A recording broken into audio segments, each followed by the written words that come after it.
여러분 안녕하십니까? 김항식입니다. 경찰대 사관학교를 준비하는 수험생 여러분 반갑습니다. 여러분과 함께 할 공부 내용은 2007학년부터 2010학년도 즉 4개년 동안의 기출문제를 분석하는데 여러분 선배들이 즉 합격한 선배들이 가장 어려워했었던 문제들만 뽑아서 분석하는 것입니다. 물론 시중에 나와 있는 기출문제는 사관학교는 2002년부터 있고 경찰대는 2006년부터 있는데 그 이전 문제들은 제가 볼 때 별로 중요한 것 같지 않고 적어도 2007년부터는 풀어볼 필요가 있겠다. 그리고 다른 강좌 속에서 2011년, 12년은 약 40강 정도 구체적으로 꼼꼼하게 풀어놓은 강좌가 있기 때문에 그 이전에 있는 문제들은 여기에서 보여준 것처럼 가장 수험생, 즉 합격생들이 어려워했던 문제들만을 뽑아 놓았습니다.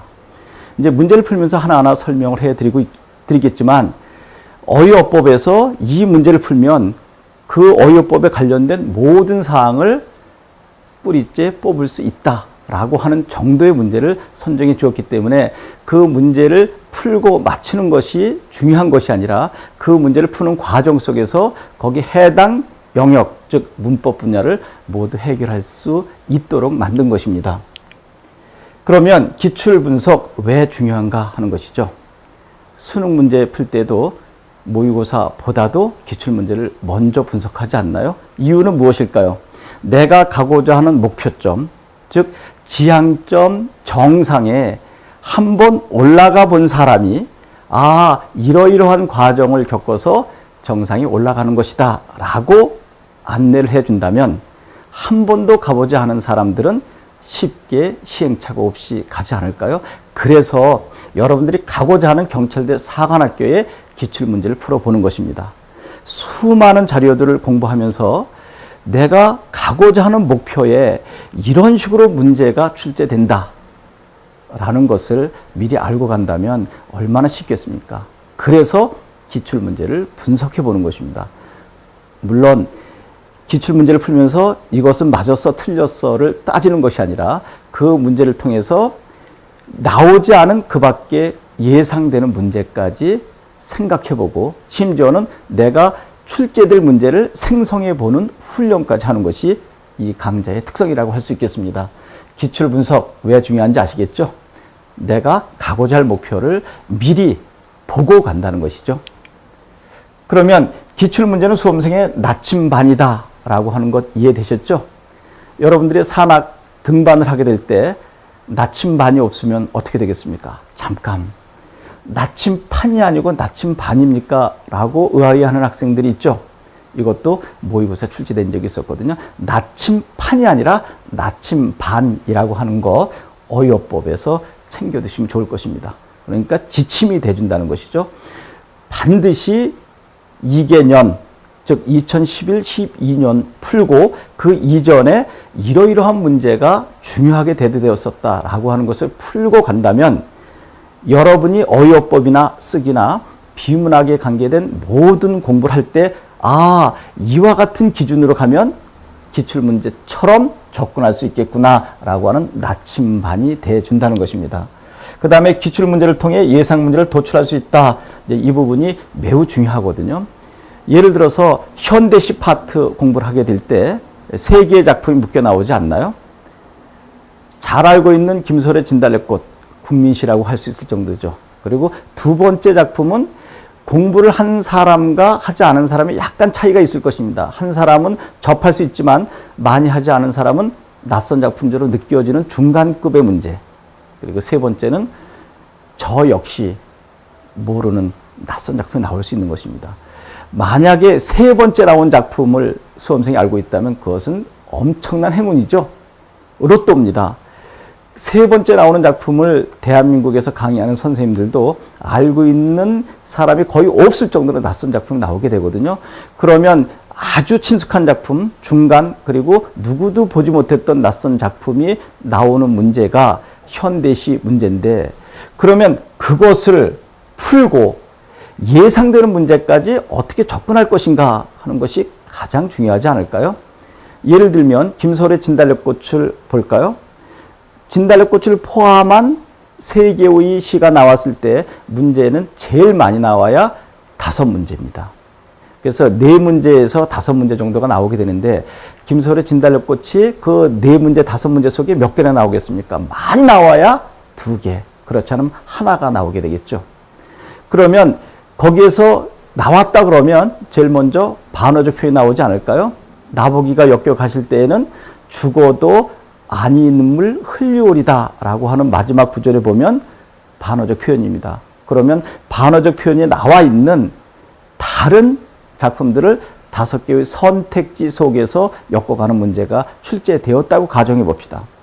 그러면 작품이 나오면 이렇게 표현과 발상 중에서 반어적 표현을 밑줄 치고 그것이 다른 작품 속에 어디에 들어가 있는가를 엮어서 내는구나 라고 하는 것을 감지해서 다른 작품들을 그렇게 엮어가는 훈련도 하게 되겠지만 김소월의 진달래꽃 속에 반어적 표현밖에 없을까요?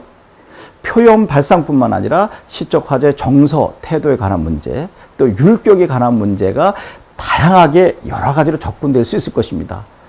기출 문제를 풀면서 이 시에서는 이러한 문제가 나왔다. 그러면 이 나온 문제를 익힌 것뿐만 아니라 이 문제에서 다르게 접근할 수 있는 그 밖에 많은 요소들을 여러 각도에서 또 접근하는 방법을 익히는 것입니다. 그러니까 김소월의 진달래꽃에서 작년에 반어적 표현이 나왔다 그러면 내년에 반어적 표현이 나온다는 보장은 없죠.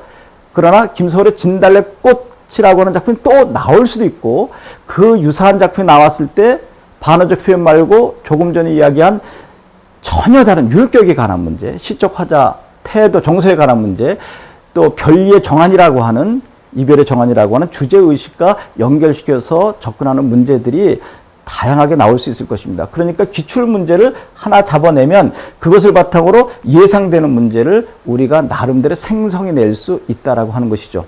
그렇게 해서 가능한 한 기출 문제를 분석하는 과정 속에서 왜 답이 되고 안 되는가라고 하는 것을 꼼꼼하게 잡아내지만 그것 외에 내년에는 이것을 바탕으로 접근해 봤을 때 이렇게 출제될 수 있다라고 하는 문제들을 저와 여러분이 함께 생성해 보겠다는 것입니다. 남들이 낸 문제를 맞고 틀리는 것에 급급하는 것이 아니라 우리도 교수님 이상의 문제를 생성해 보겠다는 것이 이 수업의 가장 큰 특징이라고 할 수 있겠습니다. 그러면 어떻게 분석해야 되나? 조금 전에 다 말씀드렸죠. 정답만 찾는 문제풀이는 지양해야 된다 할 때 이 지양이라고 하는 낱말 앞에서 나침반을 이야기했던 것처럼 간략하게 설명해 볼게요. 지양이라고 하는 것은 잘못된 것을 고쳐서 바람직한 방향으로 나아가는 것까지를 이야기하는 것이죠.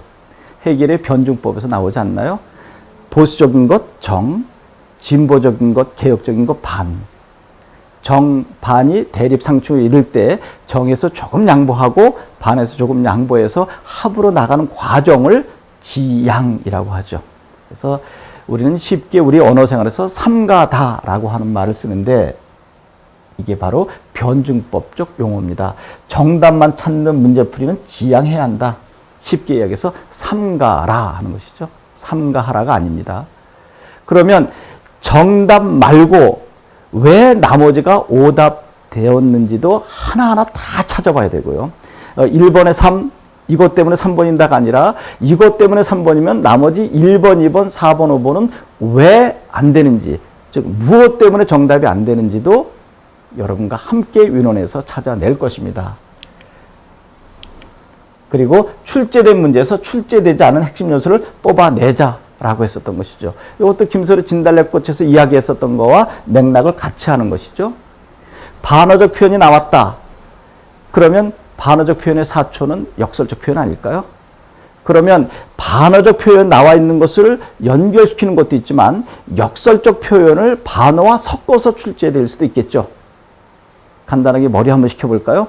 여러분들이 알고 있는 역설적 표현의 작품들 한번 살짝 대보도록 하겠습니다. 이 OT 강의지만 지금 현재 어느 정도의 능력을 가지고 있는지를 체크해 보는 것도 중요하지 않을까요? 한번 해봅시다. 정지용의 유리창에 외로운 황홀한 심사위원이 아주 잘 잡았습니다. 또 하나 없을까요? 역설적 표현? 저는 워즈워드의 무지개라고 하는 시를 잡아보겠습니다. 무엇이 있을까요? 어린이는 어른의 아버지. 좋습니다. 또 한 학생. 예, 저는 김영랑의 모란이 피기까지는 해서 찾아보겠습니다. 어느 부분에 있을까요? 찬란한 슬픔의 보물. 그리고 가장 대중적인 작품은 유치한의 깃발에서 이곳은 소리 없는 아우성. 바로 이런 부분들이죠. 반어적 표현이 나왔다 그러면 반어적 표현에 국한해서 접근하는 것이 아니라 그것을 바탕으로 거기에서 접근하지 않은 또 다른 핵심 요소를 찾아서 역설적 표현도 찾아보고, 그 다음에 한용운의 작품이 나오면 제일 먼저 유사한 통사 구조의 반복을 잡아내죠. 각 연의 마지막 서술어가 반복되어 나온다든지, 그러면 한용운의 작품 속에서 늘 우리가 접근했었던 것이 유사한 통사 구조의 반복이다. 그런데 조금 전에 접근했었던 것처럼 역설적 표현도 항상 나오게 돼 있죠. 지금부터 확인해 보시기 바랍니다. 한용운 작품 모든 것을 다 끄집어 내놓고 역설적 표현이 있는가 없는가. 제가 단언컨대 한용운 작품 속에 역설적 표현이 없는 것은 단 한 작품도 없습니다. 모두 다 역설적 표현이 들어가 있다는 것이죠. 이제 그러한 핵심적인 요소를 뽑아내보자는 것입니다. 그러니까 출제되지 않은 곳에서 또 다른 핵심적인 요소를 뽑아내서 그런 핵심적인 요소를 가지고 있는 그 밖의 작품들, 즉 장르를 넘어서까지 현대시는 현대시에서가 아니라 현대시에서 현대산문으로 아니면 고전 산문 운문으로 넘나들면서 핵심적인 요소를 연결시켜서 새로운 문제를 생성해내는 것까지가 이 강의에서 여러분과 제가 해야 할 것입니다. 수많은 경찰사관학교 강의가 있을 것입니다. 여러분이 저를 만나서 어떻게 공부해서 언어로 다른 과목을 보충해서 합격할 수 있는 것인가 라고 하는 것이 가장 중요하지 않을까요? 언어가 부족해서 외국어나 수리를 통해서 보충할 것입니다 라고 하는 것이 아니라 외국어 수리가 약간 부족한데 언어를 만점 맞아서 다른 과목을 보충하고 싶습니다 라고 하는 학생이 저와 함께 공부하는 학생 아닌가요? 그렇게 될 수 있었으면 참 좋겠습니다. 조금 전에 이야기했었던 모든 부분, 이 기출 분석을 통해서 합격의 영예를 안도록 저는 최선을 다할 것입니다. 제가 시키는 대로만 하면 된다라고 하는 것보다 여러분들이 이제까지 공부했었던 좋은 방법, 또 제가 이제까지 강의하면서 부족하지만 여러분 선배들이 합격했었던 그 노하우, 이런 것들을 여러분과 제가 협력적 사고를 통해서 하나하나 위논해 간다면 세상에서 가장 좋은 강의를 생성해내지 않을까요? 저는 확신하고 있습니다. 제가 가지고 있는 능력, 또 여러분들이 이제까지 공부해온 많은 실력, 능력, 이런 것들을 저하고 손을 잡고 겸손하게 차근차근 나간다면 어느 강의보다도 우리는 좋은 강의로 합격의 영예를 얻을 것이라고 확신합니다. 여러분, 본 강에서 부지런한 모습으로 여러분 뵙도록 하겠습니다. 고맙습니다.